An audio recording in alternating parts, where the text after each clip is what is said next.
જે આપણે આજે મળવું થયું, આજનો દિવસ આપણા માટે અમૂલ્ય કહેવામાં આવે છે. ઊંચામાં ઊંચી પળ આપણા જીવનની હોય. મનુષ્ય જીવનની ઊંચામાં ઊંચી પળ હોય તો ગુરુને મળવું. હનુમાનજીના જીવનની ઊંચામાં ઊંચી પળ રામને મળ્યા એક બીજી. તુકારામના જીવનની મોટામાં ઊંચામાં ઊંચી પળ હોય તો હિંસાગર બાપાને મળ્યા. અને ગુરુને મળ્યા એટલે પરમાત્માને મળી ગયા. ગુરુને મળ્યા એટલે ઈશ્વર મળી ગયા કહેવાય. એટલે આજનો દિવસ આપણે ગુરુ પૂર્ણિમા નિમિત્તે ઉજવી છીએ એટલે આપણા માટે મહત્વનો દિવસ આપણા માટે કહેવાય છે. ગુરુપદ પંકજ પૂજતા 14 લોક પૂજાય. શિવ વિરંતી શારદાઈ ગુરુ તણા જસ ગાય. આ નામનો મહિમા, આ ગુરુનો નામને ભજવામાં 14 લોક નહીં આખું વહી જાય મારા બાપ. અને ગુરુ આપણને જે મળ્યા એ જ પરમાત્મા સ્વરૂપ મળેલા છે. આપણને જે ગુરુ મળ્યા એ ઈશ્વર સ્વરૂપ મળેલા છે.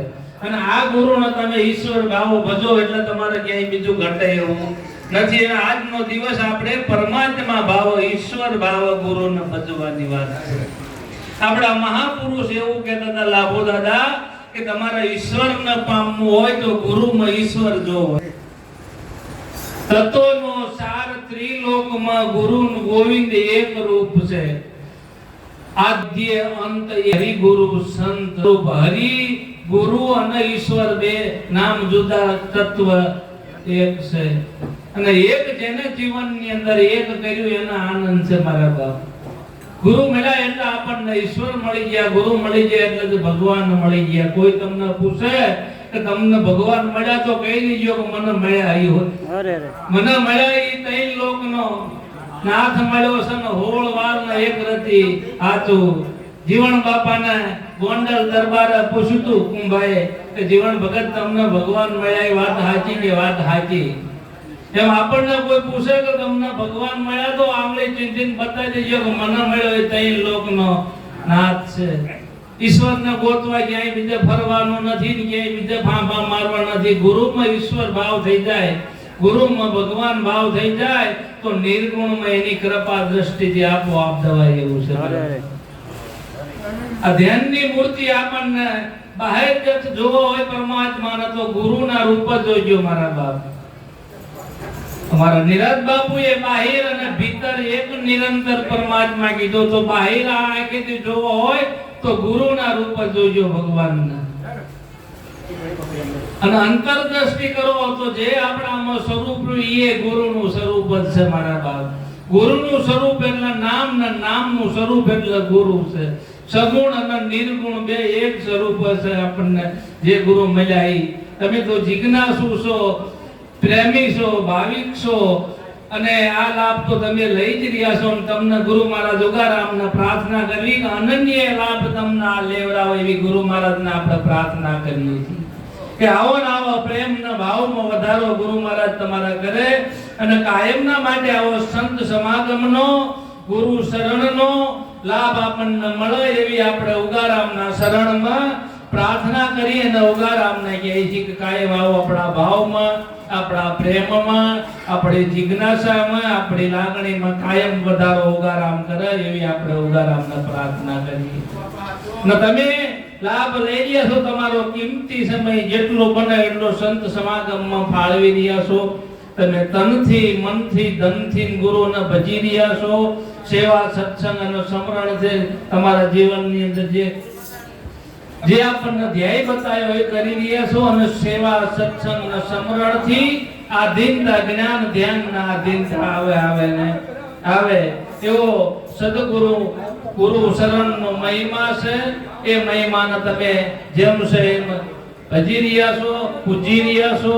અને તમને ગુરુ મહારાજ અનન્ય ભાવથી આવો લાભ લેવડાવે એવું સદગુરુ મહારાજના શરણમાં પ્રાર્થના કરીએ. એક વાણી આપણે બોલીએ.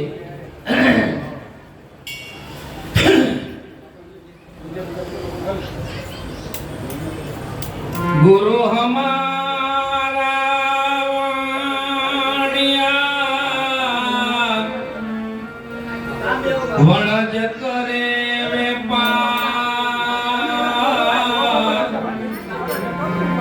विना दानी विना ताज वे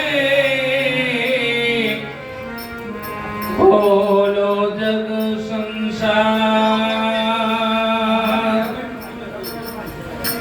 ए दिए मातंगारे सुरगनाते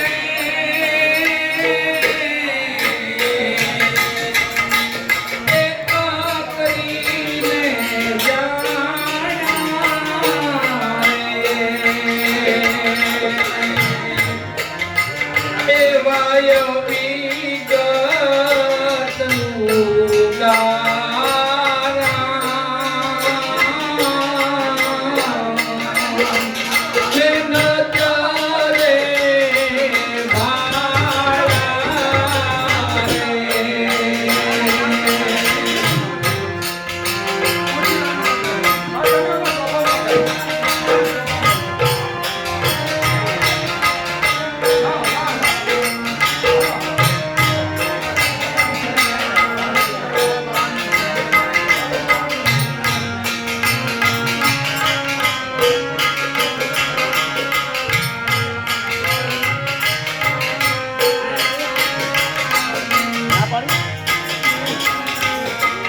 તંત્ર